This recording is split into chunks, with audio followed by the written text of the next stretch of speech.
Yes, There we go. Did you know this about Chad? That Chad was a stripper in community college, a male stripper. Shut up, man. Chad was not a stripper, bro. You know what he said his name was? His stage name? What? Twix. Oh, he is, bro. Here's the thing, though. He does everything. He ball searches, he rushes, he plays the pass. Like, it is a different level of linebacker play when you watch him than when you watch anybody else. James Harrison might have had a TikTok, right? Might have been weightlifting, but he might have had social media. Hey, he might have been in the middle of the logo with Juju. No, I don't think so, dude. Welcome to the Green Light Podcast presented by BetMGM. If you haven't signed up for BetMGM yet, use bonus code GREENLIGHT and you'll get up to a $1,500 first bet offer on your first wager with BetMGM. Here's how it works. Download the BetMGM app and sign up using bonus code GREENLIGHT. Deposit at least $10 and place your first wager on any game. If that bet loses, you will receive up to $1,500 in bonus bets. Just make sure you use bonus code GREENLIGHT when you sign up.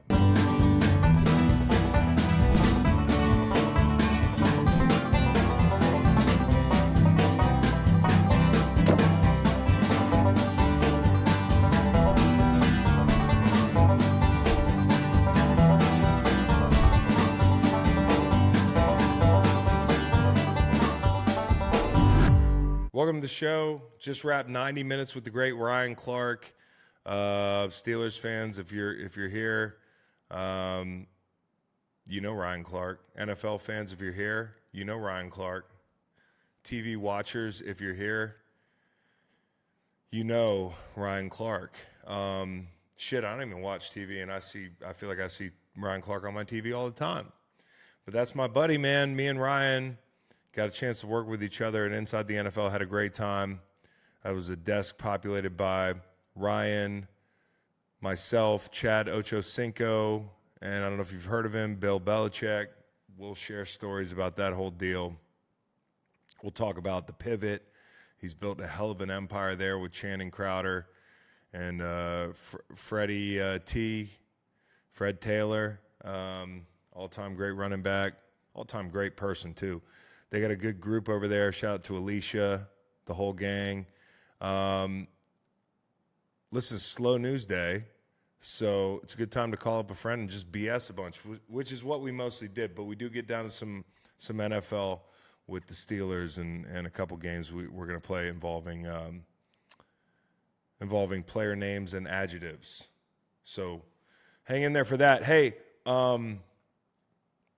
this thing I love about the offseason is, you know, on a day like today, I can do a 90-minute pod with a buddy, and a lot of it we're just shooting the shit, and you can't say, hey, you should have talked about that, because there's nothing to talk about. There's one thing that I regret having to talk about.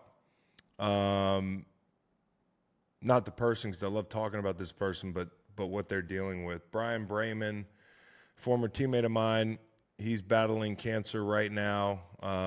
2017 Eagles team. He was a special teams ace. Just a beauty, dude. This guy was he was a great teammate and a hell of a guy. He still is. I know he's fighting his ass off. Haven't talked to him in a couple of years, but this kind of popped into my somebody had sent me a text about it, and this shows you how far you can drift from the team you were on, right? Like, we keep in touch a lot and that sort of thing, but you know, there'd be guys you hadn't heard from in a couple of years, and then in a situation like this, you hear about them and you hear something terrible like, hey, your old teammate's got cancer, and I'll tell you what, cancer picked the wrong guy to fuck with. Bryan Braman is a bad boy. He was, like I said, special teams guy, 6'4", hair down his back. You know, look like one of these biker guys, man. In fact, I think he had a motorcycle. But Bryan Braman was a great teammate and a badass. And and I don't know if he listens to podcasts. And again, I haven't talked to Bryan in a long time. I haven't really seen Bryan since, like I said, you win a championship with a group of guys and you go your separate ways. You might get the ring ceremony, you might get the parade, but a lot of those guys I haven't seen since the parade or since the ring ceremony, and that's just it reinforces how lucky you are to be in a locker room with people when you're in the locker room with them, because once that team breaks up, there's no team anymore, but we can still be teammates for each other. And I hope that people listening, Philly fans and that sort of thing, will click the link in the show description.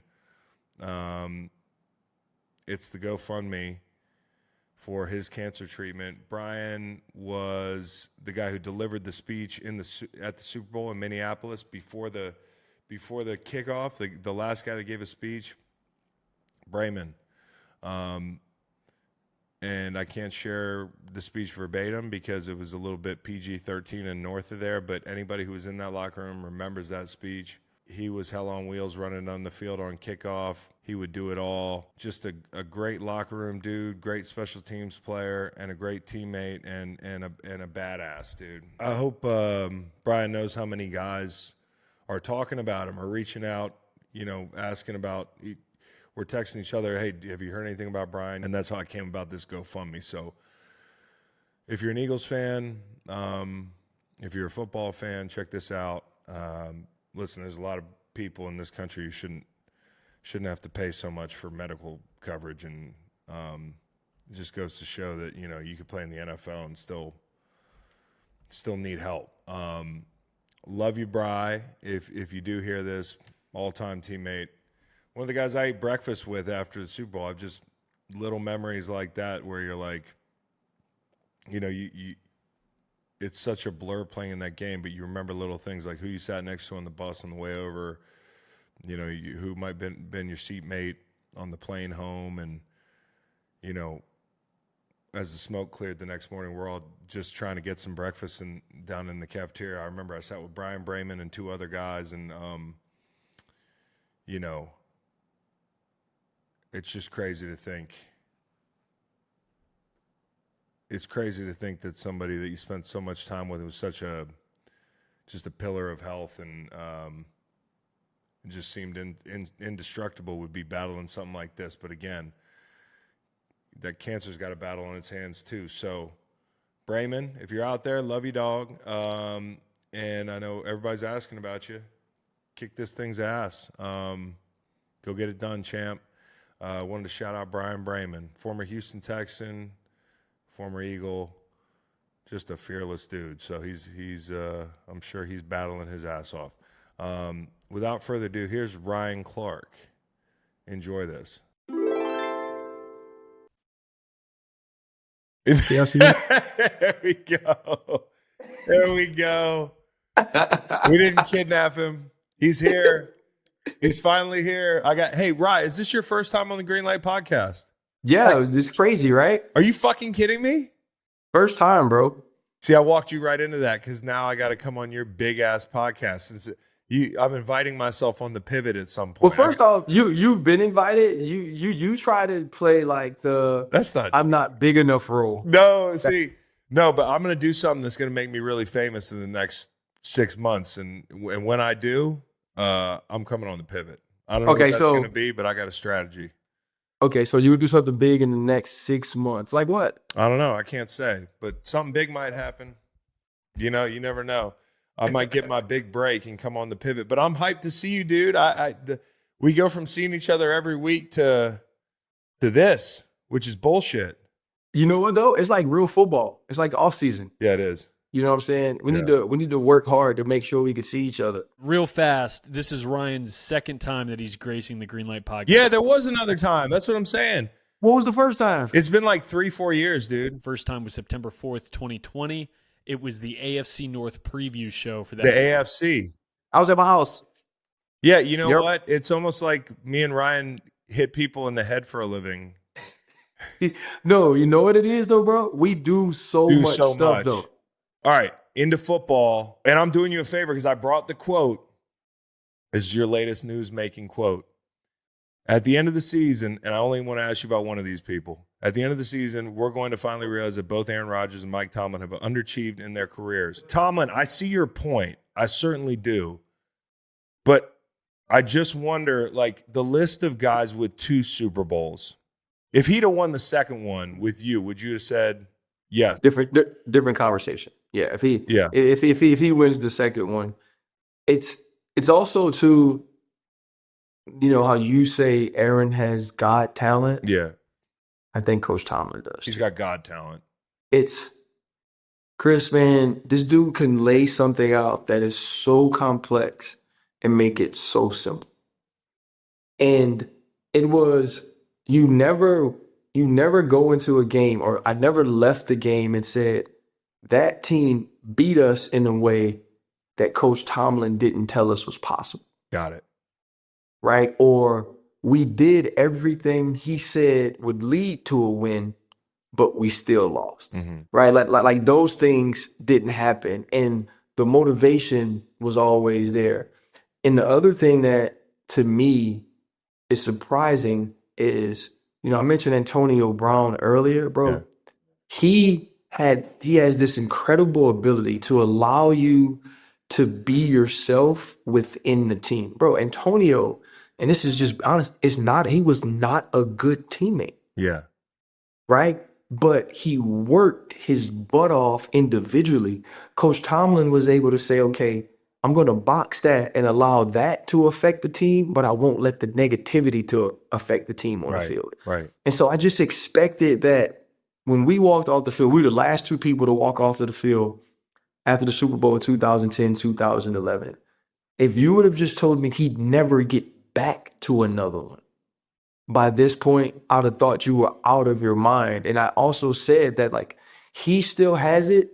I just think he needs his Andy Reid run somewhere. Yeah, and that was going to be part 2. I'm not framing it like you're saying because I've heard you talk about him at length and how much you love Mike, and who doesn't love Mike? I mean, like, he's universally respected, right? But I look back at it more as just like, with curiosity as like an NFL historian, to say what went wrong from a programmatic standpoint, and the things that I could see that I could say, hey, this is fair.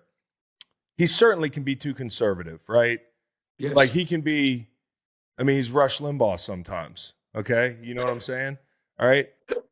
So, I see what you did there. So, but also, I think one of the biggest, and you tell me, you're the Steelers expert because you played here, and but not replacing Bruce Arians and not replacing Dick LeBeau. Yes. Those 2 things seem to linger for me a while, because I can stomach Ben. The first ring he got against Seahawks, supported by an incredible team. The second one, that's all him. The third one would have been nice to have, but for him I don't think of Ben as a guy who's like a 2-3 Super Bowl guy. Like, I think he's a Super Bowl winning quarterback, and he's probably a Hall of Famer at some point. Is he He's a Hall of Famer, right? He's all. But I don't think of him as somebody who's like, just because Ben's there, you're going to have a dynasty. Does that make sense? Like, there have to be programmatic things that come together. Yeah, I think it has to be programmatic things to come together. But you have to remember what Ben was with Le'Veon and Antonio and Marquise Pouncey as his center. Like, I want to say Ben led the league in passing at one point with over 5,000 yards. And so Ben, he became that, in my opinion. And what he always was even, because, we had the number 1 defense in the league in 2008 and 2010 when we went to the Super Bowl. That's right. But he became so clutch, though. Yeah. Right? Like, you look at that last drive against Arizona. We needed that. You think about the Antonio Brown big-time throw, I think, a divisional round in 2010. Like, you needed that play. Like, he always did that. And so you expected that to continue. I do believe, and I can be honest, I never really thought about replacing Bruce Arians and Dick LeBeau. And what I'll say about that is those actually weren't his hires per se, right? We had Ken Wisenhunt. We moved to Bruce Arians, who was on the staff. Right. Obviously, Dick LeBeau was a holdover from you inherit Dick LeBeau from Coach Cowher, and honestly, picking your coordinators is a big deal. That's a big part of Especially, it, right? especially when you don't call plays, because he doesn't call defense That's it. for the team. And so, yeah, no, like I think if there is a criticism of him, the conservatism is a part of it, right? I think there has been some late game mismanagement, at times. But yes, he hasn't found two guys on each side of the ball that has learned to excel in the most important moments. And the other thing I'd point to is not having a Ben replacement while you still have Ben. Obviously. And at that point now we're talking about it's crept up on us, but it's like it's been half a decade, Yep. and it's been a decade since you win a playoff game. And this to me is the area where I think he's underachieved, in my opinion, because like, hey, when you're in the AFC in the 2010s, I mean, fuck, you lived it. I was watching a lot of it, but like that ain't easy. You come out of it with one ring as a head coach, and to beat Kurt Warner and the whole thing, and down there in a shootout, like that's great and everything. But then to not be able to replace Ben, that's where I think he's also a victim a little bit of his high floor. Yes. You never get bad if you're always decent. Yep. Bro. And so people got mad at me, right? So the whole thing with Aaron, when we got Aaron, I think Aaron's going to play well. Like I actually do. And I think the team's going to be good. Like 10-win team. But not that And good. guess what? Next year, you're still looking for a quarterback. Purgatory.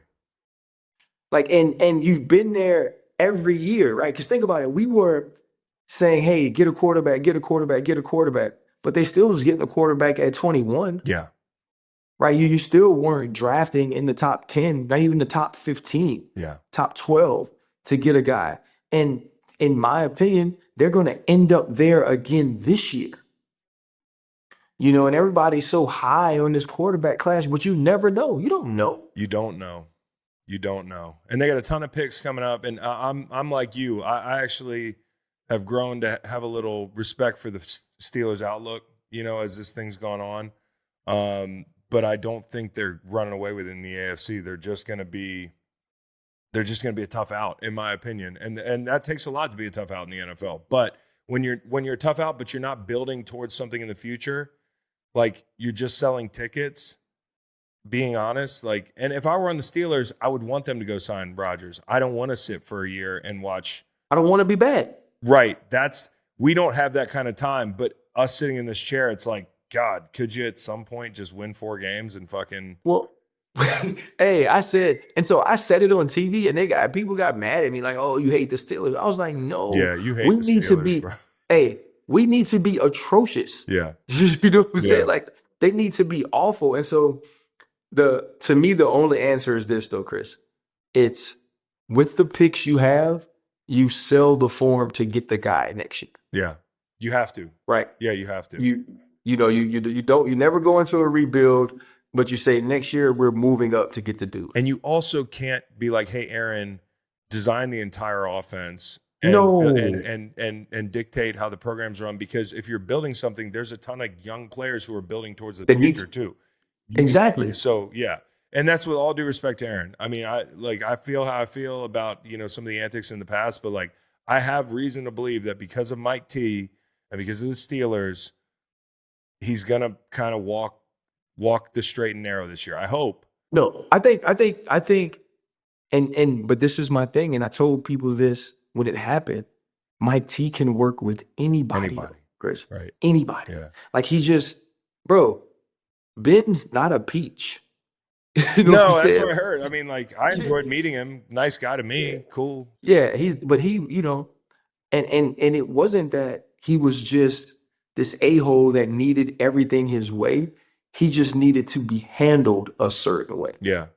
And Coach Tomlin understood that. He understood how to not put him on the spot. He understood how to not embarrass him. He understood how to have him in a place where he felt good. And so he understands maneuvering around a superstar quarterback. That's not going to be the problem. Yep. The problem is, does this superstar quarterback make you better than the Baltimore Ravens? Right. Does it make you better than the Buffalo Bills? Does it make you better than the Kansas City Chiefs? And I don't think it does. And those are the teams you got to beat if you want to be anything in the AFC. my last point on Tomlin, you tell me how this comparison tracks, but I think about Nick Sirianni. And in the beginning, like, listen, I had my gripes about some of the exuberance, some of the the swagger, some of the Yeah. But you know who's got a lot of that is fucking Mike T.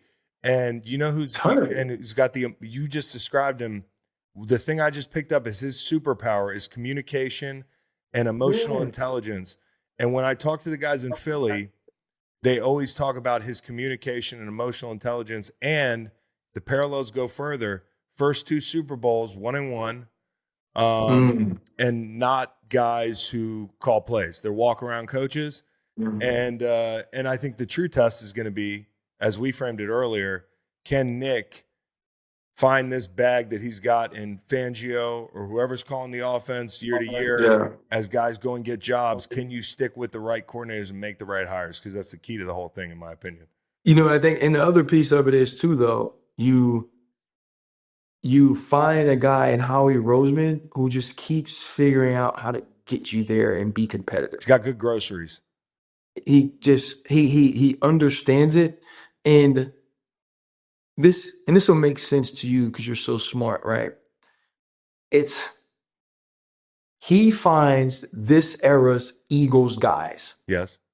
Right? Like when you pick a dude, you can go, that dude's an Eagle. Yep. Right? Yep. Pittsburgh went away from that to me for a little bit. When, especially toward the end of Ben's career, I felt like they were trying to capitalize on that. And it was, let's go draft for need.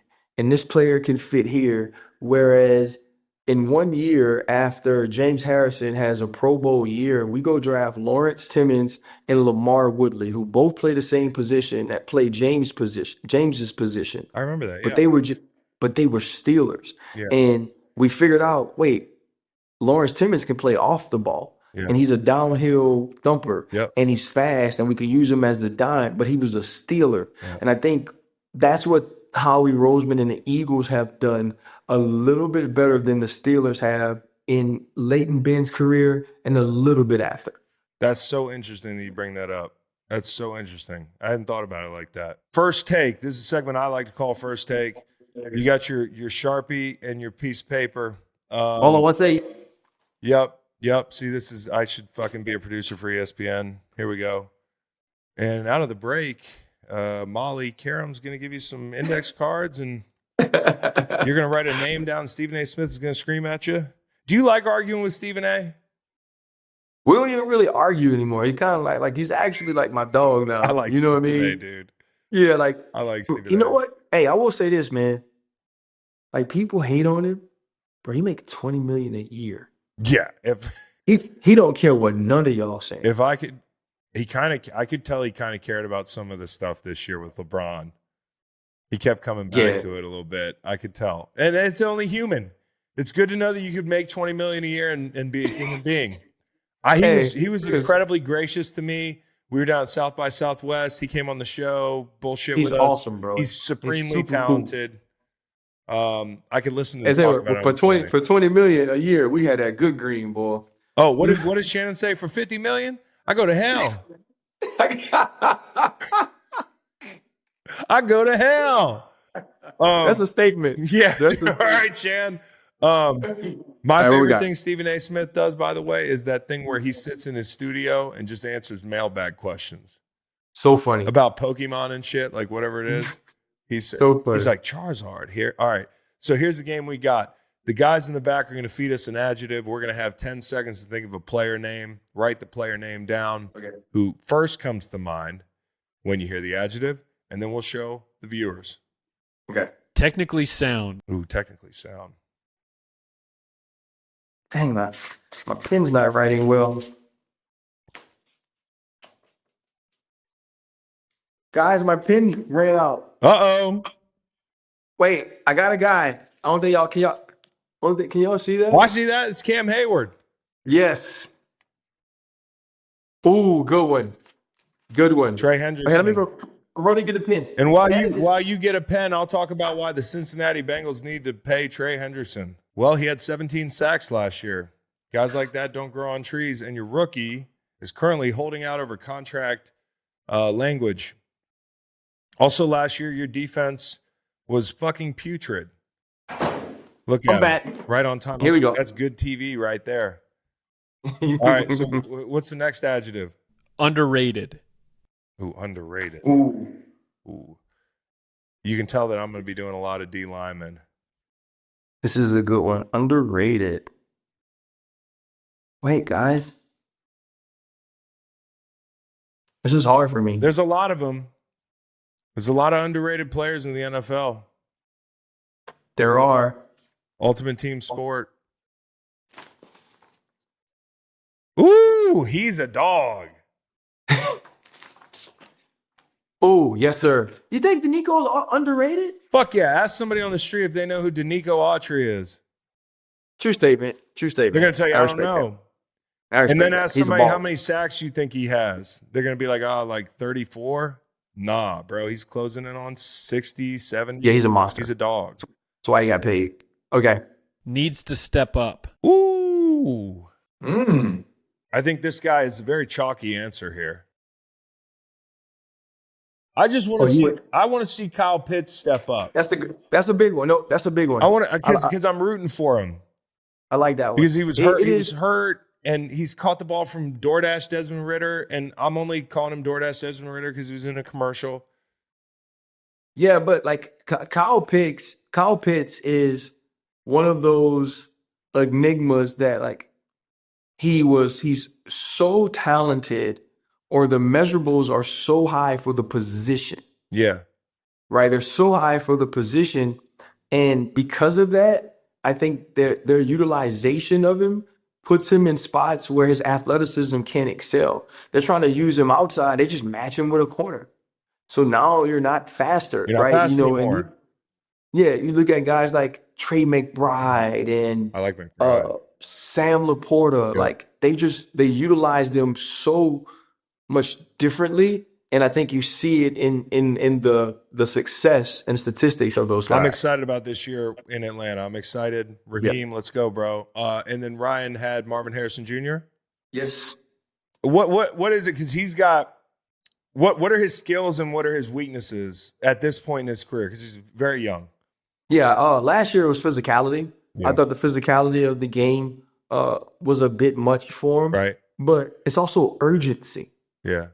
Like he's such a smooth glider, mover. Also a laid back personality, much like his pops. Yeah. Like he needs to step up and become an alpha dog. Yeah. I think when you watched him at Ohio State, it was easy for him. Yeah. It's not going to be easy at this level, but I think, and I'm not using him as the guy that has to, that hasn't played well, has to step up because he's young. But I think he's a big piece to how well that offense could play this year. Dude, if he can get going. Yes. Yeah. James Conner, the run game's already physical. Trey McBride's a star. If you can get him going on the outside, that's huge. No question. I'll do one. How about scary? And as in, I'm scared of them or they're scared. I know we fear no man, but hypothetically, who would we fear if we feared a man? Okay, and then we go with Fear Man. And I don't want to shorten his name, but I did it anyways. Hold on one second. He's upset with me. I'll show you in a second.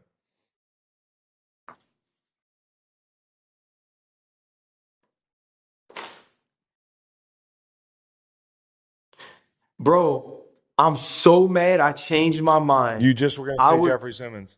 I was going to go Jeffrey Simmons, bro. Did you shake his hand at any point?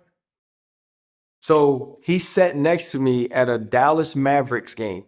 He's a scary human, bro. Brother, he shook my hand and my forearm disappeared.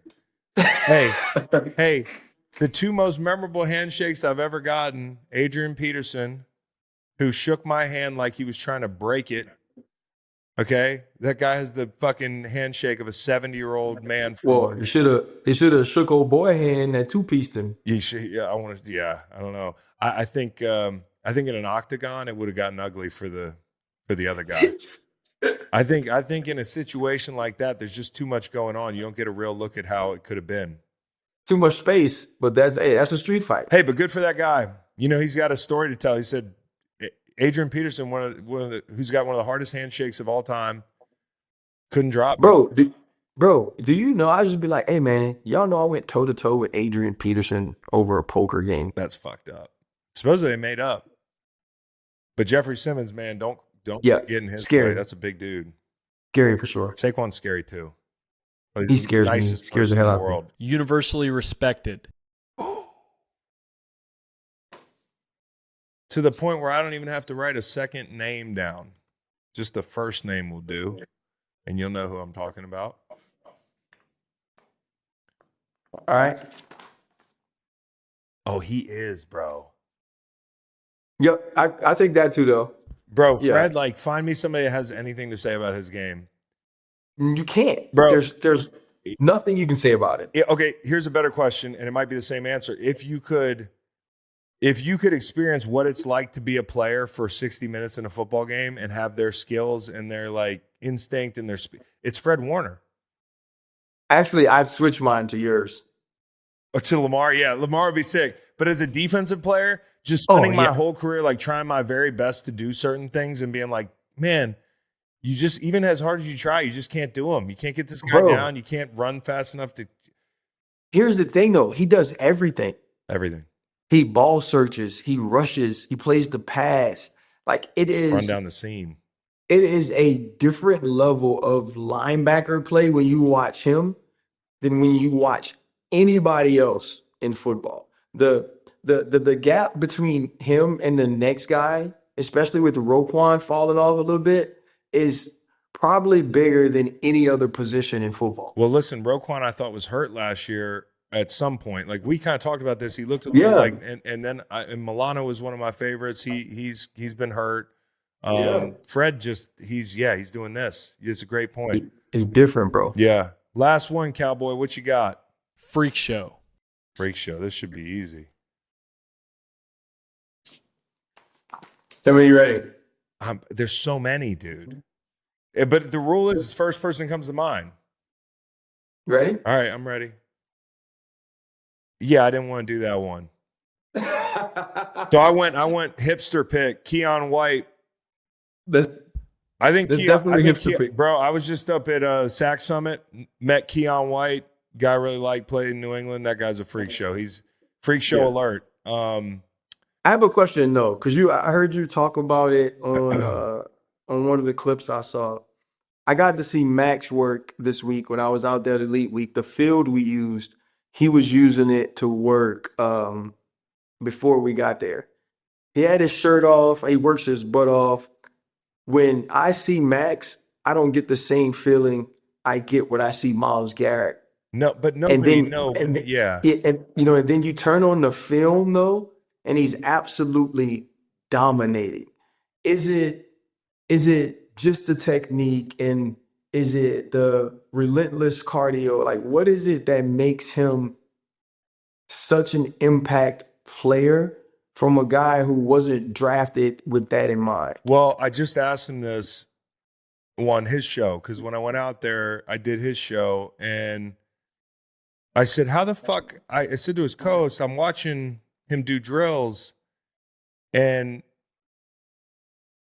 I'm like, how did 32 teams pass on him for 4 rounds? Not just, I said, Mike Mayock's not off the fucking hook because he should have took him in the first round. Right. I think a lot of it had to do with his drinking and the things that he was up to off the field, which he copped to, obviously, profusely. Yes.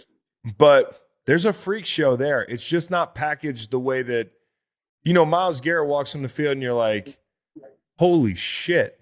Like, that's the guy's got muscles. It's like Hunter down in Houston. Yes. Look at his arm. You're just like, bro, Danielle Hunter's made out of cement. Yeah, dude. Max he looks a little less muscular, right? Like he's a little bit more like a long arm guy. To me, he's Jared Allen sped up. I'm not saying he's better than Jared Allen, because Jared Allen's one of the best pass rushers of all time, one of the best technicians of all time. But Max is so quick, bendy, and long. Usually, when you get a lengthy guy, you get a guy who's a little bit more stiff sometimes. Yeah. You're not to, this isn't shade because I like the player. He was just in like a like Dorrance Armstrong. I feel like he's Yes, he's I'm like a talking about, longer cut guy, or the He's guy a good player, though. who's a good player, or He's a good player. the guy who was in New Orleans and then went to Detroit, the defensive end there. At this point in the summer, I forget people's names.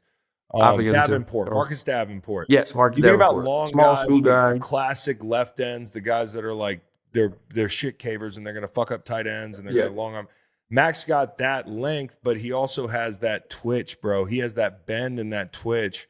And when you put it all together, you get this Jared Allen kind of thing. But in the run game, he has such a great understanding of staying on his track. Yeah. And I think he has really rare spatial awareness. Like, you know how some guys are really good tacklers? Yeah. And it's not necessarily a want-to thing. Like, I missed 1 billion tackles, dude. Just running in there fucking like a mad dog in a meat house, dude. Just trying to like. But you weren't scared, though. No, you're not worried about the contact. I like the contact, but you just like, I don't know how to get this guy down. Like, or you get in the backfield and I would disrupt a play and somebody else would make the play. Max is going to make that play. Max makes the play. He's one of those guys that just, he sees something flash once he's through and he's going to knock it down. He's so disruptive in the run game. And I said to him, I said, bro, I don't think you realize when Von's up there talking and people are like, oh, it's Von Miller. You're like Von Miller too. You're just packaged different. Like, you're a freak show too, bro. Like, you're not going to go. He does a ghost rush. You know how many guys can actually ghost rush? Like, just dip under somebody's armpit? And he's 6'7". So you know when I realized how athletic he was, and this can probably be stupid, was when I saw him play basketball. I was like, oh, this makes total sense. Yeah. Like, so fluid, right? So quick twitch, gets off the ground fast. I was like, this makes total sense to me now. You know what I mean? But in watching him play initially, I was like, man, like, I was looking at his body like, damn, he's not, like, he's able to go speed to power, but he don't look strong. Mm-mm. Right? Like, he's able to bend this corner, but he doesn't look that fast. Yep. And then as you watch it happen over and over again, you're just like, this is not a damn mistake. No, it's not a mistake. I watched him work the bags. I watched these guys work the bags. He's cold, bro. Another final note. Remember the guy that got made fun of because he wasn't very good at the bags? Yes, he was kid from Arkansas. Yeah. I met him. And he was at the Sack Summit. And he looked great on the bags, Rye. And bro, we were up at the cigar bar afterwards, and I'm this like drunk old 40-year-old guy, but I'm like, hey brother, I'm like, man, I'm really happy for you, man, because that was some fucked up shit that happened to you a couple years ago. I was like, bro, you did look fucked up on those bags, but you look incredible now, dude. And he was gassed to hear that, dude. Hey, you were terrible when I saw that video. I was like, bro, so much better. I was like, I had no idea you had a chance to be an NFL player, bro. Like, you've come a long way. And I think he's going to help in Buffalo. But that whole thing was really cool, man. Something was cool. I think the DBs should do something like that. Man, we're trying, man. Like, a lot of guys have talked to me. Kind of nailing those guys down is difficult. Yeah. But the big thing about that is it's like it's so many of them. Mm-hmm. So we got to get some of the top tier guys to buy in, and maybe we can get it done. Hell yeah! I don't see lockdown corners sharing their secrets with each other. Hell no. DBs are a little bit more. They're like we're territorial wolves a little bit more. Yeah. Yeah. This is something that I think the people deserve an answer. Are you a workaholic? Yes, I am. Like, diagnosed, or you just know it now? You know what? I don't really know if you get diagnosed as a workaholic. But I was home yesterday and I had nothing to do. And what'd you do? And I just sat there, and Yank asked me. She goes, "Is it weird to be home all day and do nothing?" And I was like, "It is." And she goes, "Well, do you like it?" I was like, "I don't know yet."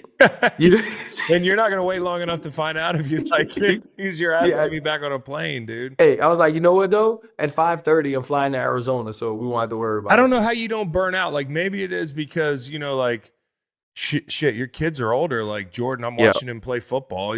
I can't wait to talk about him. He's getting ready to go play for the Jets. Yeah. Congrats on that, by the way. Thank you, brother. That's awesome. The second generation Clark. And then also, like, just the amount of TV you're on.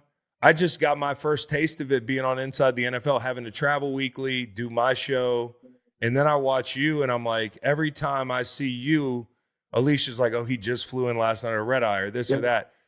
And I wonder how you do it, honestly. And I'm not gassing you, like, because I got worn out this fall. I got burnout. Well, and you had your show right after we did ours. Yeah. So a lot of times I would have a day after that. I think, man, when I first started in the business, I was like, okay, I'm gonna say yes to mostly everything. Yeah. Until I could figure out what I could say no to. And so if you remember the night of Damar Hamlin's incident, I started that morning, bro, in New York. Right. And then they flew me down midday to Scott, to DC. Yeah. And I would start every morning, 6 a.m. New York, finish in DC. And so, like, it was just kind of what I did. And I think now it's like anything else. I do it because it's on the schedule, because I have to. I find a way to push through it. But you get tired, especially November, December. You just figure out a way, though. What do you do on the plane, bro? I never asked you this. What are you, a movie guy or what? So right now, I'm in this sad movie phase. I don't know if you've seen it, bro. So I've been like Stand By Me and shit like that, or so I started with My Girl. Is that the bee movie? Yes. That's the one. Where he gets stung by the bees. Thomas J. It's a sad she's like, movie, dude. He needs his glasses. He can't see without his glasses. Yes. And then she runs down the street and tries to holler at her teacher. It's a very weird transition in between like Thomas J dying and that. But I saw this thing on Instagram, and the title literally was "Movies That Will Break You." You want to right? You want to watch the movies? And so I watched My Girl first. I watched Requiem for a Dream. So totally fucked up. I would never watch it again, bro. One time was absolutely enough. It's still one of the few movies that nothing good ever happens. They don't have one high. Not at all. Well, there's a lot of highs. There's a lot of high. You know there's what I mean? A lot of lows, and that's the message, is that with the highs come the lows. So you should maybe avoid those kind of highs. Hey, so I started with My Girl, and then I posted it, and people started sending me these other movies. So I literally have this list of movies that I'm going through, and if they don't make me cry, I don't post them. Ooh. But if they make me cry, I post. I got one for you. The Road, starring Viggo Mortensen. I've never seen it. I will get it. There will be a scene in the movie, and you text me and tell me if you found the scene where you're like, I can't do this anymore. Okay. Okay. Also, Sixth Man. That's the only movie to ever make me cry. Oh, Kadeem Hardison, Marlon Wayans. Mm-hmm. Yes, indeed. I'm with you with that one. When he walked I love through your the heart. wall. I love your heart. When he walked through the wall and he had to go. Jeez, man. It's a tough night. All right, I'll bring the mood up. Speaking of teammates I haven't seen in a while, we did get a chance a couple weeks ago. Greenlight was at the cheesesteak place there in Philly. Was it Gino's? Turned it into Steakwan's. So Saquon was on the Madden cover, and they had us go interview him. But one of the guys that showed up, and of course, this is the way he moves. I had no idea who was there until I ran into him in the back. Chad. Chad was in the building. Chad came on the show. I got this little nugget for you I want to share. Chad, did you know this about Chad? That Chad was a stripper in community college, a male stripper. Shut up, man. Chad was not a stripper, bro. Dude, I believe it. Am I being naive? Yes. I'm falling for his shit. Chris, like real talk. In community college, dude, guys need money.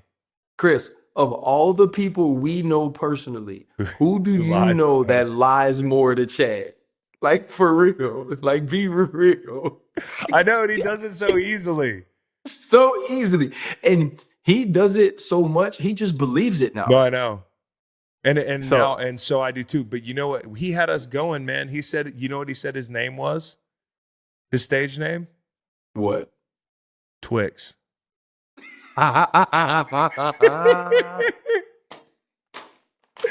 Can you believe this motherfucker, dude? Hey. What kind of an idiot would believe that?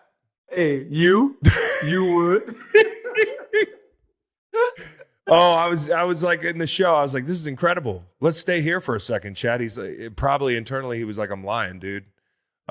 Bro, he lied daily on our show. Yeah, that's right. Like like actually on the show live. Yeah, on TV. We had Inside the NFL the last couple of years, but we had it this year, and I thought this year was really cool, man. Like It was.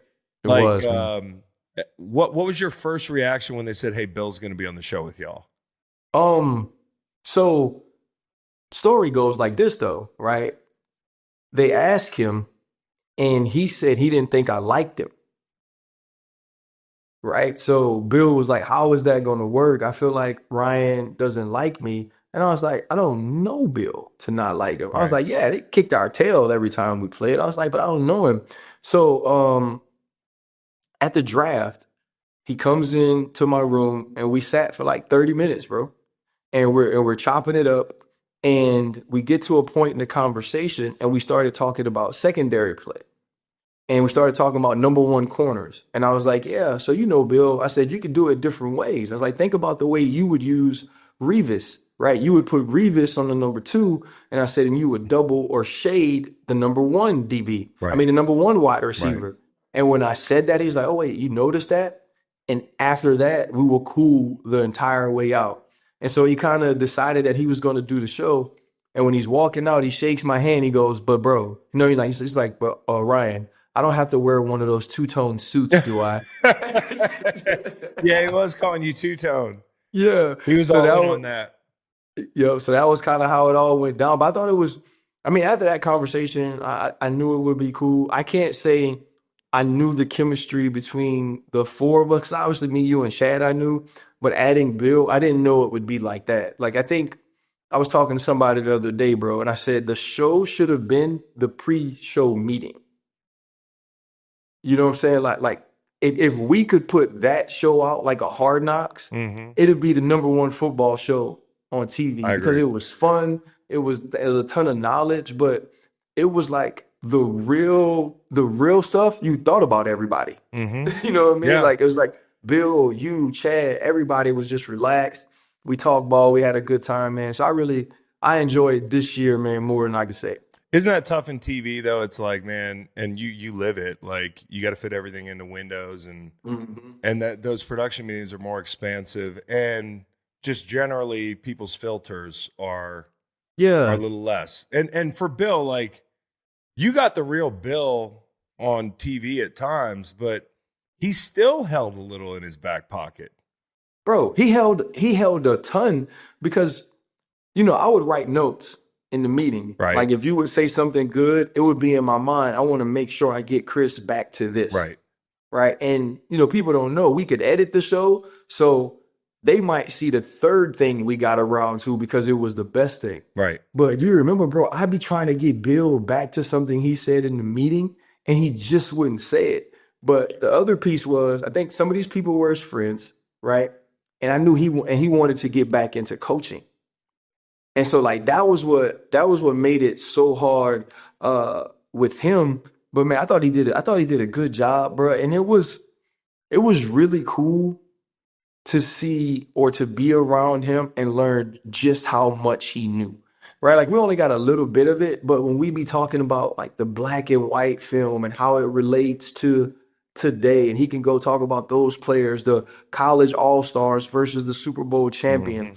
Like we got so much knowledge from Bill that I think we wouldn't have gotten from anyone who would have been on our show. And so, man, it was a blessing, man, to have that year with all of y'all. Dude, did you have a favorite moment the entire season? I know it's a tough one, but I think for me it was probably the Christmas gifting with Bill and where people were Secret Santa. Yeah. And he got me a Grateful Dead seed album and that was cool. a bag of potato chips, which he basically calling me a stoner, which I thought was hilarious coming from him. Not wrong. He's not wrong. He's not wrong. What did you get? Remember, Chad got me the coolest gift, man. The guy that painted all of our portraits that were on the wall, they painted me and Sean on the sideline. Yeah. It's one of my favorite pictures. Yeah, that almost made me cry on air. Yeah. When he gave me that. And that was, I think, like that's what I'll miss about our show is because like so many shows like ESPN, bro, you get there, you do the show, you leave. We really spent the whole day together. right? Like we got there in the morning, we did our meetings. The show took a while to tape. We could hang out a little bit afterwards. It was kind of like a locker room, and we had a coach this year. So that's like the piece I'll miss of it. I'm trying to think of like what's the moment I'll miss the most. It would have to be something Chad did, bro, because Chad was like absolutely Well, you know what ridiculous. I always thought was hilarious, not to like put Bill on the spot, but what I found out is there are a lot of players I thought were really fucking good that Bill doesn't think are very good at all. They all suck. Everybody sucks. And remember, we come to the meeting fired up too, and he's like, "Oh shit, Chris, it's just sus." You impressed with this guy? This fucking guy, he hasn't won anything. Hey, remember though, bro? Like sometimes he just get going, Yeah. and like couldn't stop talking about one player, Yep. one play, one team, dog. And then Menzel would try to talk. He was like, "Mince, hold on, wait, Let me wait, get through Steve, this. Let me me get wait, through this." Steve." Yeah, he was, man. Like he was a lot cooler than everybody. At least I thought he would be. Yeah. And I do kind of hate it. It's like when he moved out from us, got to North Carolina, everything's been about his relationship. And I feel like some of the equity he built up doing Yeah. TV, they've taken away from him. I don't like that if we're going there for a second, because I think a lot of people have been waiting to beat Bill up because he's always had the upper hand with the media. I think he's always had the upper hand with the media, and he's got a younger girlfriend. He is not the first older motherfucker to like younger women. Yeah, bro. Like And so I don't know why he's the one. I understand that there was some stuff at UNC where they were kind of like, Yeah. where's the, but let's not act like they weren't waiting to do this, whether or not she was on the football field at spring practice. Bro, this was, and it's not even, I think it's not even that he had the upper hand, is that they always had a disdain for him because they couldn't get him to do what they wanted him to do. No control. You see, they had no control over him, and he was so good at his real job, he didn't have to change that. That's right. Right? He didn't have to be any different for them, and they resented him. And so now there's this thing, and I think what makes it bad is it's actually not about, that's not football. No. You know what I mean? It's not about him doing his job, but it is a little bit of a dent in the armor, and they're like, hey, we're gonna attack it. Yeah. But I think my biggest problem, bro, is, and it's like you are attacking Bill, right? And you are talking about his life, but it's also these grown men who are fascinated with this young woman. Right. And finding a way to like pick her apart and tear her down. Yep. And shoot, I got a daughter older than her, and I know that makes it even sound probably even worse. You know what I'm saying? That explains the grays. I was getting on you. You know what I'm saying? But I feel, but I just couldn't imagine how I would feel if that was my child. One, I wouldn't allow her to date Bill. But I'm saying, like, even if she was being Bill, attacked. Hey, I'm sorry. No, Bill. No, he's not going to have a lot of time or energy for non-football things, babe. Yeah, for sure. But nah, Bill's the man, dude, and we had a lot of fun this year. The one thing, hey, you built an empire over at the Pivot, man, and it's been a lot of fun to watch that group grow and to work with Channing. And for me, one of the highlights is when Fred would be up in Jersey hanging out on the show, whether he was coming on the show or whether he was just in town for the week. I love Fred Taylor, dude. Bro, he's the like the definition of the same all the time. Yeah. Right? Like there is no highs, there is no lows. Like he's just right here all the time. And we did a panel Saturday. It's a financial panel. So we're talking about finances. And the first thing he says, he's like, well, and you could see all the women in the crowd go and look up, right? It was like a damn R&B group, bro. And Fred was the one guy that couldn't sing, that just talked. But not. So women think Freddie T's real cute? Yeah, Freddie T's our sex symbol, bro. Really? I didn't know that. Yeah, he's our Barry White. He's if we were Jodeci, me and Shannon would be Casey and JoJo, the ugly guys in the front there saying he'd be Mr. Dalvin and Devontae. That's who you are. That's fucking great, dude. Yeah, no doubt. All right. Well, the question I had was, and it kind of goes into like, we talk about being in the media and not not wanting to criticize people too directly or whatever, I thought one of my favorite moments, and I don't see them all because I don't watch that many in their entirety. I catch mostly clips. Yeah. Like we all do, right? Yeah. Because we're all working. But I thought the Tyreek interaction was great. I thought that one, to me, gets at the crux of what I struggle with as a media member. And I know, listen, there's no perfect way to do it, but we're going to end up criticizing players at times, right? And I think you and I both try to take a beat before we do. Yeah. But inevitably, because it is personal, that's my least favorite thing when people are like, it's not personal. When you're wearing the helmet and the shoulder pads, everything's personal. But there are ways that you can do that respectfully. And I thought the way you unblinkingly and eloquently told Tyreek what you said and why you said it, and the place you guys came to within a 5-10 second interaction was really cool. I wish more media members, when confronted by players, would handle it that way. But I just thought that was great, and Tyreek had to respect it. Yeah, you know what I think too, though, Chris? And, like me and you talk a lot. It's like, I think what happens with media members is because they've never been in our shoes, right? They've never been in the locker room where you and another teammate are ready to throw hands. Yes. Right? They've never been in that place. Like, and I know that's not a time to fake tough. No. Right? Like that's not a time to show, hey, I'm tougher than you, or I'll fight, or whatever it is. Yeah. If this man is telling me he has a problem with something I said, like, I need to listen to him. Listen.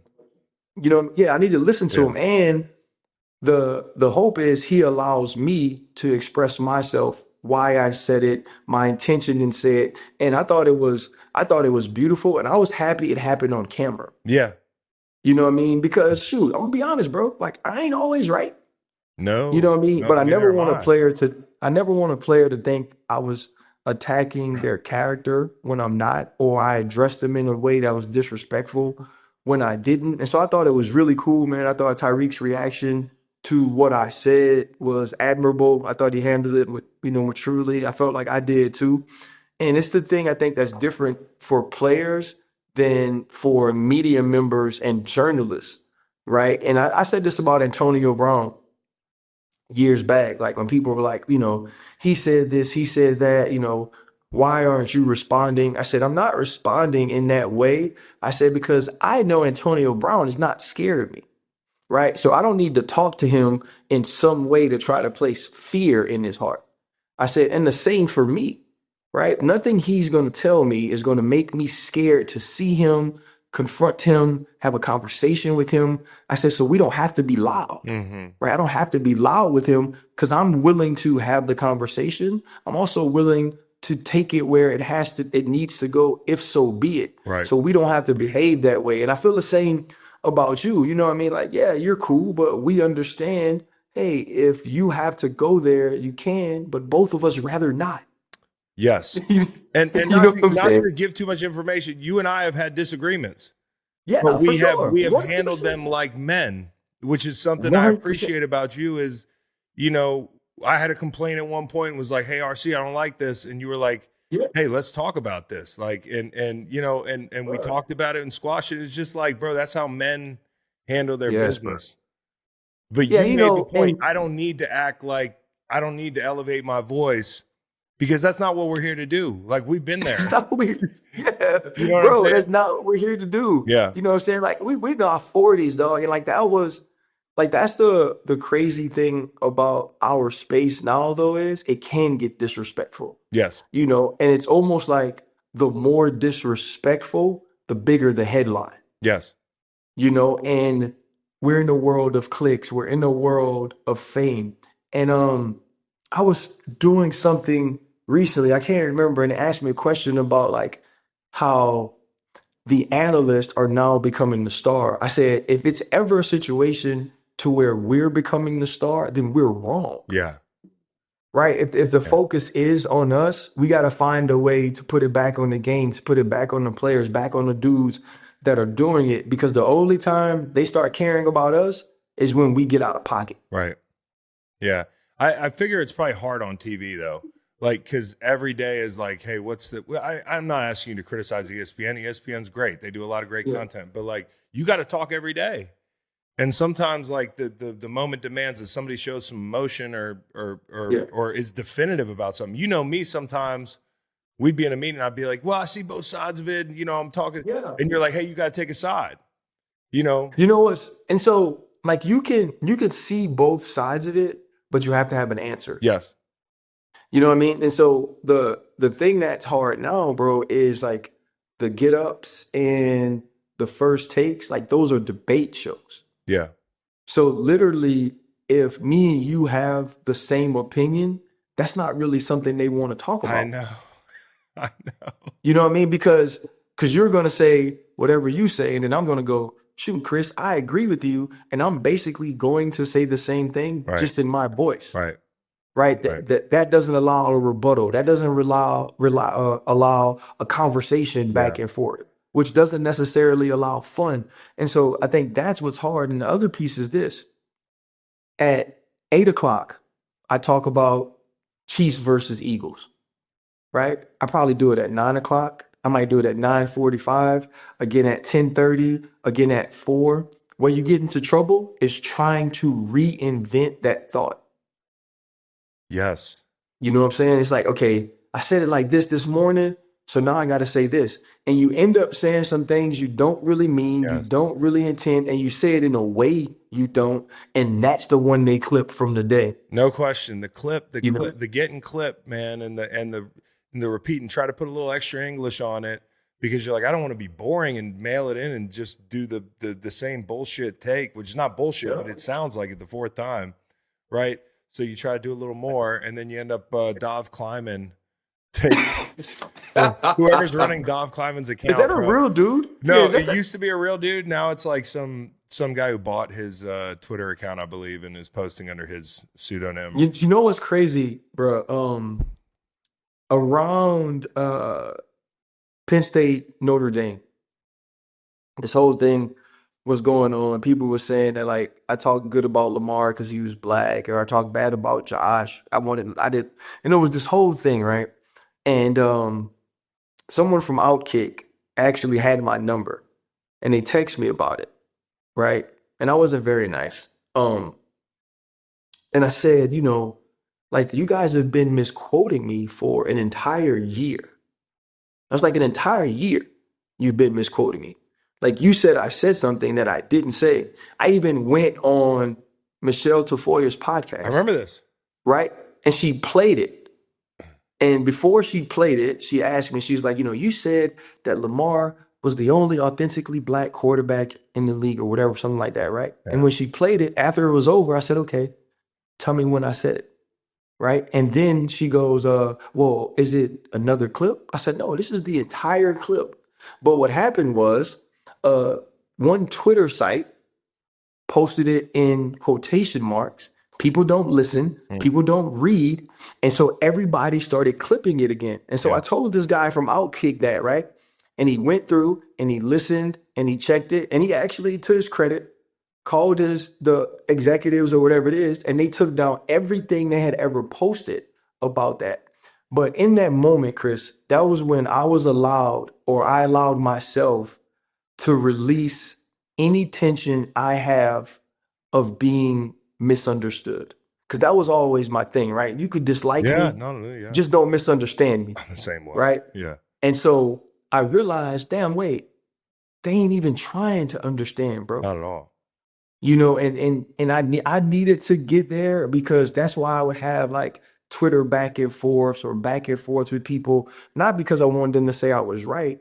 I wanted them to be like, oh, this is exactly what you mean. This is what you intended to say. I get it. I still don't like you. Right. Cool. I don't like you neither. Right. You know what I mean? And so, but that was a moment that allowed me to kind of release that, because I was like, oh, wait, they trying to F over me anyway. They're not really listening. They're not trying to get to the true bottom of it, you know? Because as much as I claim to not give a fuck about what people think, right? The game of telephone drives you crazy, where it's like, hey, I don't care if it's 10,000 people I'll never meet. I don't want to be misrepresented. And And that is probably coincidentally my biggest fear as a media member is getting on here and getting aggregated and taken out of context. Yeah. And a bigger fear for me is a player hearing that I said something that I didn't about them. There was once a situation where I guess Buda Baker, famously, if you're a listener of this show, you know this situation, but Buda Baker ran back a fumble for a touchdown or something like that. So I had said Buda Baker hadn't had a pick six yet. And, I was kind of having fun knowing how guys razz each other in locker rooms about, hey, getting hawked down and that sort of thing. And he got hawked. He got hawked by DK. He got hawked. One time. Yeah, it was the DK hawk. Yeah. And so we were having fun with the play. And the game of telephone got back to Buda Baker as if I was busting his chops and that I had said that he had never scored a touchdown. What I said, he's never had a pick six. So then he gets on Twitter, all caps, Chris Long don't know Buda Baker, who's Chris, all this shit. And, and to me, my heart sank because number one is I not only know Buda Baker, I respect the fuck out of Buda Baker. Exactly. One of my favorite players. Yeah. And, we're not, it's never, a me against you contest, but as far as a player, he's been places that I didn't get to go. Yeah. And so I got a lot of respect for Buda Baker. So what I did is I reached out to him on Instagram and I said, hey, my man, it's not what I said. Here's what I said. Squashed it just like that. And it's a small example, but it's like an innocuous thing that can turn into a bigger thing. And as the content creator, now I firmly believe there's some people in the media who do not care. They don't. At all. But I know you and I know you care and I care as well. And we've had these conversations. So I think it's an interesting look under the hood of somebody who has to talk every fucking day. But you know what, too, though, Chris? Like, think about that for you, though. It didn't just matter. You did something about it. Yeah. You know what I'm saying? Like I think, and that's what people need to hear and need to understand, especially at least in the way I see it, in former players. If another media member is twisting my words, I can let that go. Yeah. But if there's a player that believes I said something about them or did something to them that I didn't, I don't want that out there about me because now that narrative starts that I'm not player first when both of us aren't. That's exactly right. Yeah. Right? Like if you F it up, we got to say that. Like if, what do you want us to do? Just kiss your ass all day? That's the other side of it. And that's and that's today's athlete though a little bit. Like here I am, we're going pro player. Now I'm going to go anti-player for a second. I do believe today's athlete, Ryan, is a little more sensitive. And I can't blame them because there's this onslaught of criticism that our generation, and we were both at the cusp of the change of the guard. Yeah. But there was a whole, like if you played in the 90s, you read about yourself in the paper, maybe. But are they, okay, here's my question to you. Are they more sensitive or do they have access to more criticism than we had? I think we're making the same point. Yeah. And it goes back to the classic, hey, Michael Jordan and those guys, they were different. They weren't even fucking friends with each other. And then The Last Dance comes out and him and fucking the guys from the Celtics are playing golf the day before. Right, exactly. An Eastern Conference Finals game. They're just like us. Right. My dad would have been just like me, but he played in the 90s. Things were different. And as painful as it might be to think about somebody thinking about, fucking James Harrison might have had a TikTok, right? Like, no, who knows? He might have been weightlifting, but he might have had social media. Hey, he might have been in the middle of the logo with Juju. No, I don't think so, dude. But everybody would have had something to say, dude. Michael Jordan. Chris, it's easy. Chris, yeah. Speaking of that, and you got to show your people this. James absolutely would have had a TikTok. So he had cleaned his meniscus up a while back. Debo was 308, bro. So he was almost 310 pounds. He went on this big diet. The other day, he posted a picture with his shirt off, flexing his abs by the pool like an IG model. Hey, bro. That's not the James Harrison I knew, bro.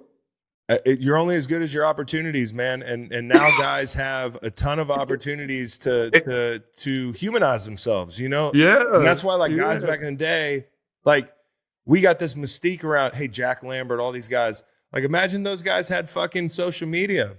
You never know. You would have known those players more. It wouldn't have been as scary. Bro. And so I think that. Bro, Jack Lambert would have been popping his teeth out on Instagram stories with people in the South Side. Party tricks. Yeah, come on, man. Like just destroying beers on Instagram Live, dude. You know what though? I'll say they do have access to more information than we had, Chris. Yeah. But I'll also say, and I could be wrong, like this is a personal opinion. They also have access to more praise. So you start to enjoy that. Like you start to live off of like what other people are saying. Yeah. Because if you go have a 3-sack day at Virginia, now the entire student body can talk about how great you are. You can see what every analyst is saying about you. Yeah. Right. Like I remember, bro, when Twitter first got hot, dudes saying on the sideline, man, I know Twitter's killing me. I heard people say that, you know what I mean? And so, that's because they're going to it right after the game. They can't even get home before they're looking at what people are saying. It was definitely a DB, dude. No offense. Yeah, it was a DB for sure. DB, dude. Or because the other thing is though, like when you miss your gap, Chris, I come make the tackle. Not as many people know. Twitter don't know. Not as many people know. What I mean? But so conversely, you could rush your ass off and not get home, and Twitter doesn't know. So it's just every position's got. Hey, I swear to God, I did used to think if I got blown up a couple times, like a handful of times in my career. One time, Maurice Jones-Drew on the sideline, cleaned my clock. Didn't see him coming. Little motherfucker just snuck up on me and decleated me. Well, he ain't but this tall. I know, so I didn't see. Didn't hurt at all, by the way, Maurice. You're a great player, but it didn't hurt. But the other time in the playoffs with the Patriots, I jumped out of my gap and just got decleated. Totally technique unsound, trying to make a play. And I remember getting up off the ground and being like, yo, I'm on TV right now. And so the cameras now, the replays, I wasn't thinking about Twitter, but I was thinking about a bunch of people in their fucking living room for a split second, walking back to the huddle like, damn, dude. And then the thing that snapped me out of it was Bill going, get him off the fucking field. Hey, at least you ain't on TV no more. They just got you jogging to the sideline looking back. Hell yeah, dude. Yeah. No, so I guess that was my question is well, there is no question. I guess the question would be, are today's athletes as soft as people say? Because I always take the other side of that, and I say they're actually pretty fucking tough. They're actually pretty fucking well-conditioned and hardworking and detail-oriented, smart. They just, them more. They're all the things. Here's what I say. They're all the things we used to be. They just won't accept or weren't told as much as we were to just shut up and go do it. Yeah, sure.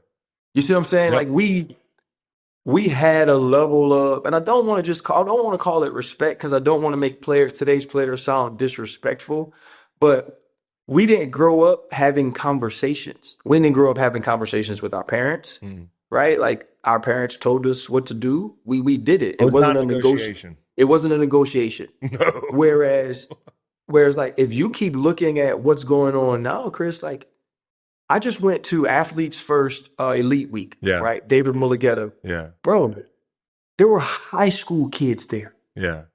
Right? Because they have to represent them now for NIL. And I was like, why are there so many high school kids here? They said, anybody that's going to be worth representing when they enter the draft is going to have an agent in college. That if you try to represent them at that time, you will not be able to get them. You'll be too late. So think about the way that these kids are being coddled. These kids are being recruited daily. Yeah. It's only going to get worse because they're going to feel like they get to have a say or build the narrative in everything that they do. Because right now at 16, not only are they being recruited by Alabama, you're being recruited by the biggest agents in football that are telling you one day you're going to walk across the stage and hear your name called and hug Roger Goodell. Yep. It's hard to tell me to shut up. Well, it's funny. You really laid out one side of the coin. The other side, I just want to reiterate, is I think where where they have a harder time than we did is the profuse and ever-present criticism, which I think we are, while we might look for the praise, we're a lot more in tune with the criticism because that's who we are, right? So I think that side of it, they got a little rougher in all the ways you talked about, and obviously training camp's way fucking easier and all that shit. And, but I do think there is a loss of the innocence of going to school and just playing college football. Everything is a decision now for all these kids. They're making adult decisions from the minute they walk in the building. Hey, right down to Ryan, like, it seems like a privilege to be able to jump ship and go wherever you want year after year. But when you're done, where do you go home to? Yes. Like that's the thing I loved about going to LSU. And I always tell everybody, because they're like, man, you're still a homer. No, I'm not. Yeah. Like, honestly, I don't have a team that picked me and kept me. Right, yeah. Ultimately, you get cut eventually or traded or something happens with your contract. Yeah, I don't have a team that picked me and kept me. And so LSU was the place I picked. Yeah.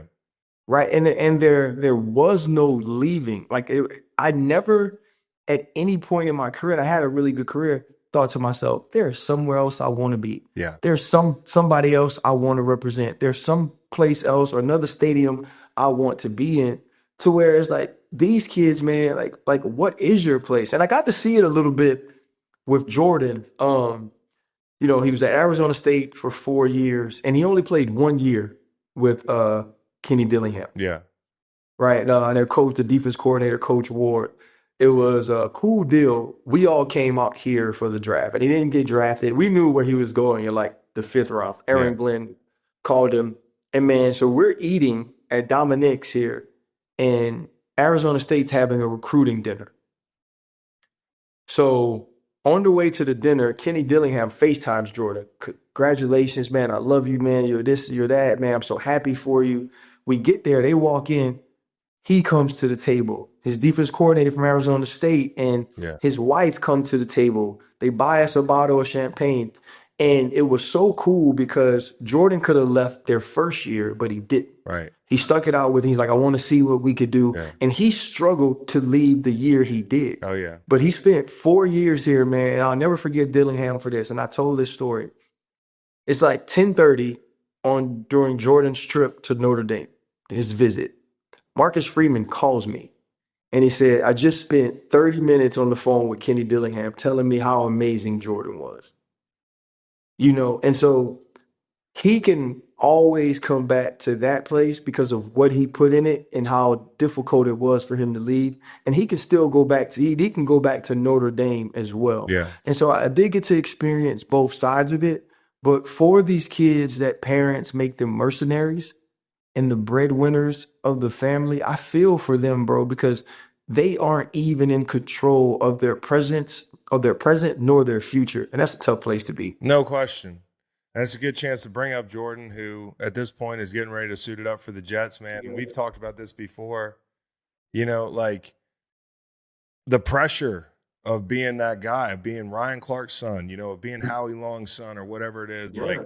So I know and we're all different, but to a degree, I'm sure at different, forks in the road, I got something in common with him. And that's why I was so happy for him. And it was so fun to watch you be a dad. Yeah, thank you, man. And like just everything you pour into it, and the way you were not only obviously his dad, and where the rubber meets the road, but also his buddy. Yeah, which I think is really cool, and also I feel that way about my dad. Having grown up with him as a mentor and a football coach and a dad, and everything rolled into one. So I just wonder, man, like, what was that journey like? From a football standpoint, trying not to step on his toes, but trying to be there for him and not overshadow. Yeah, we worked our way to like his independence football wise. Yeah. And like you can look at my social media now, like I'm still his trainer. I'm the only DB trainer he's ever had. You might be out for a week though. Tell people that real quick. Yeah, man. So there's this game called Danny Ball, right? And it's 2-on-2 volleyball in the sand with a 10-pound medicine ball, and you throw it, right? You can't pass to each other. But at one point in my life, Chris, I was the greatest player in the world. I was the best Danny Ball player in the world. Really? Yeah, they call me Kobe Bryant. What set Or what set you apart? Yeah, you called yourself Kobe. I called myself Kobe Bryant, okay? Bean. They called you Bean. Hey, but it caught on, okay? It caught on. And so, but I was really good at it, right? And so last week, I'm out here, I train the guys, we're going to play Danny, but I was like, I could get out there and do a little something, right? I remember like I wouldn't stretch a lot when I went out there because it's volleyball court. So I don't stretch. I get right into it.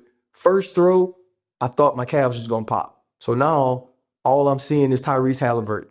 You know what I mean? Oh, I'm like, damn, am I gonna, so but I start feeling good, Chris. I make some plays. I'm playing against Nick Cross, who plays yeah. for the Colts, Yeah. so I'm like, okay, so I'm going at Nick. So he throws one, I run all the way up to the net, I catch it, I flip it over. He's a 4-3 guy, so he takes off to go get it.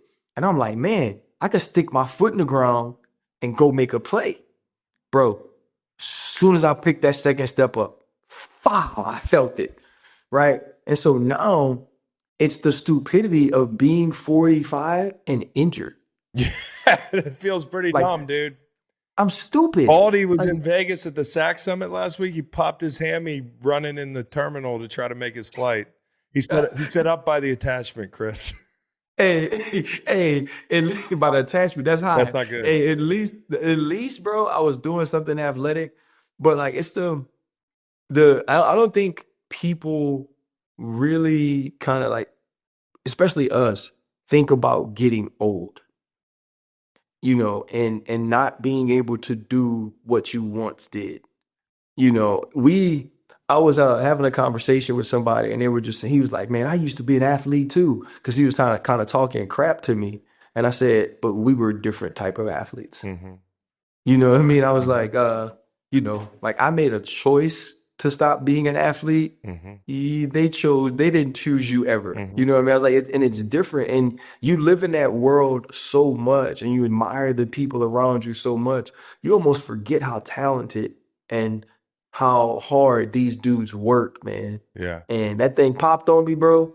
And I'm done for the summer. I'm out of there. Bro, It's over. But that's a really good thread. I want to pull that thread in a second. I'm sorry to take you on a sidebar. Talk about Jordan because I think what you just brought up is really poignant for currently a 40-year-old athlete. Yes, no, it's it's super cool, man. And he had a day that he didn't love in the during the off season OTAs, right? He had a practice he wasn't great about. And so I was just always hit him up, how's things going, how's everything going? And I was like, how's practice? And he's like, Pop, I really don't want to talk about it. He's like, I'm gonna process it, I'm gonna get through with it, I'm gonna watch this film, and I'm gonna be done. Right. And you know what I told you? Okay. Yeah. Hit me up when you need me. Yep. Because the good thing about us is we know what that day's like. Yep. Right? We know what that experience is. We know that we got to process it on our own. And especially I know what it's like to be a rookie, undrafted free agent. Even though, Aaron Glenn is like, want you here, you're going to get a chance to compete, all these things, like it's still that pressure on him. I know exactly what that feels like. Yeah. And so when you have a bad day, it almost feels like a bad month because you're so worried about, well, will they think I'm not good enough? Will they go back to this is why I wasn't drafted? And so it's been really cool to watch him process it, man, to watch him work and to watch his confidence grow as it did throughout the off season to be like, wait, no, I do belong here, right? Like I did earn this opportunity. And so, man, I'm just happy for him. And like, I remember his freshman year, he broke his ankle playing basketball. He's on the freshman basketball team. He broke his ankle playing basketball. And he was like, no, Pop, like just tie my shoe. Like I promise if you just tie my shoe tight, I can go play. But I could see the ankle like sticking out the shoe. And I was like, no, son, I'm going to put you in the truck. We're going to go to the hospital. And I remember when they told him he broke his ankle, the first thing he told me, he starts crying. He's like, Dad, this is going to mess up everything for football. And when he got healthy, I remember we started from like ground zero, bro, like jump rope. And we started doing like quick foot ladders. And he just worked his way up into being an Under Armour All-American and playing at ASU, playing at Notre Dame. And to me, the kid that I watch train now is still the kid that was crying in the hospital that broke his ankle. Right. That thought his football career was Right. over because of that, you know. So it's really like I'm just He's really always blessed. he's Man. always your little guy. Always, bro. It never changes. Yeah. Yeah. You know, I had it my never first changes. I had my first moment like this where last week I was on the road and Waylon was at a football camp, my oldest, and and I know this deal because and I'm sure Jordan at some point knows this deal, but some kid at camp who he didn't go to school with, his dad played ball, like small college ball, and I guess was bragging about his dad and that sort of thing, that's normal. He should. Yeah. But then he's up behind my son in line and supposedly said to him, "Hey, you never be as good as your dad. You never be as good as your dad." You know, that whole thing. And so I call home because, as a kid who heard it at different points, I knew it was coming at some point. The realization that it's not just fun to be able to FaceTime Max Crosby or, like no Ryan Clark or come to work and give Bill Belichick shit because he wouldn't give me a football guy, gave you all the fucking football guys. They said, Bill, I'm going to be on the sideline cussing you out. But it's not all fun having a dad that plays football. You're going to be compared to that dad. And the day you realize that, things change a little bit, right? And the way you look at your dad might change a little bit too. But I was like bracing for this. And so I call Meg and I'm like, "Hey, how was football today?" And she goes, "You're going to want to talk to him." And so he takes the FaceTime in the other room and he explains to me what happened. And I gave him some advice. Okay, I'm not going to give him. But basically my advice is you can't respond to everybody that's got something to say, but you need to stand up for yourself. Yep. Right? And so the next day, I said, "Call me after camp." And his mom said, "You're going to want to talk to him." So he goes in the other room. I said, how was your friend today? He goes, "Well, he came right up to me again. He just said it again. He said, 'Hey, don't forget you'll never be as good as your dad.'" And what a turd. I go, "Yeah." And I go, "What'd you say?" And he goes, I turned around and I said, "Hey, why don't you shut the fuck up and start worrying about being as good as your dad?" He goes, "Why don't you start there?" And I said, "That's pretty good." I said, "That's pretty good." That's pretty good. That is pretty good. That's pretty good. I said, "It really rolled off the tongue, man. You need to maybe just save that for the right situation." But it's glad to know you have that in your bag, buddy. Hey, that's first off, it's not a bad situation to use it. Good context for using the word. Very good context. Used correctly. You sounded good. You didn't hesitate. You didn't hesitate. You're not a bad cursor. No. You know what I'm saying? Well, that's one more cuss word than you've said all year. So I feel like my son's just. Bro. But bro, I mean, it's a lot of pressure being somebody like your son or my dad's son or my son, and it's not lost on me whenever I see a guy make it. Yeah. Because nobody ever says, "Hey, Jordan had a hard road." Everybody says he had an easy road. His dad's Ryan Clark.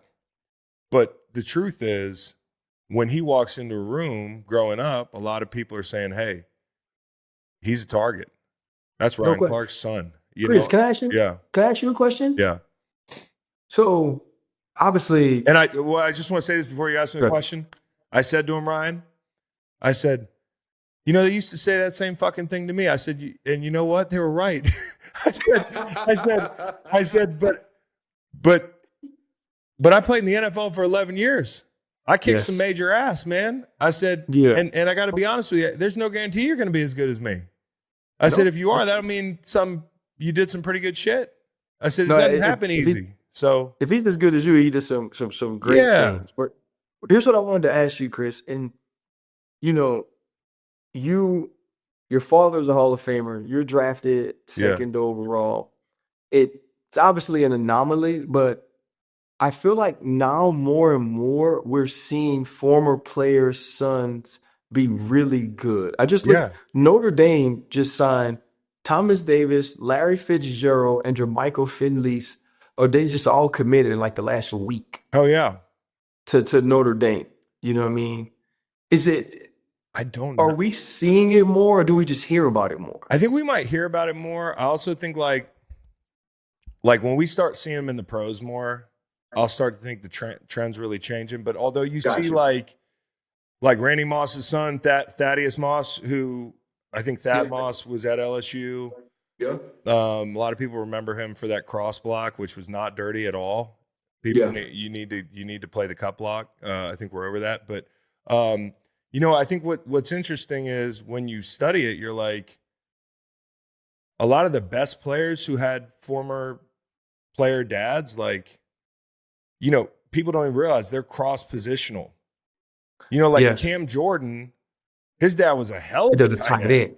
Tight end. A hell of a tight end. Was he not all pro or whatever it is? Like, people don't associate him necessarily the same way they might associate somebody whose son plays the same position. No, you're right. You're right about that. And I'm trying to think of some other second generation guys, but I think it's true in a lot of situations where it's like, you got Irv Smith that plays tight end.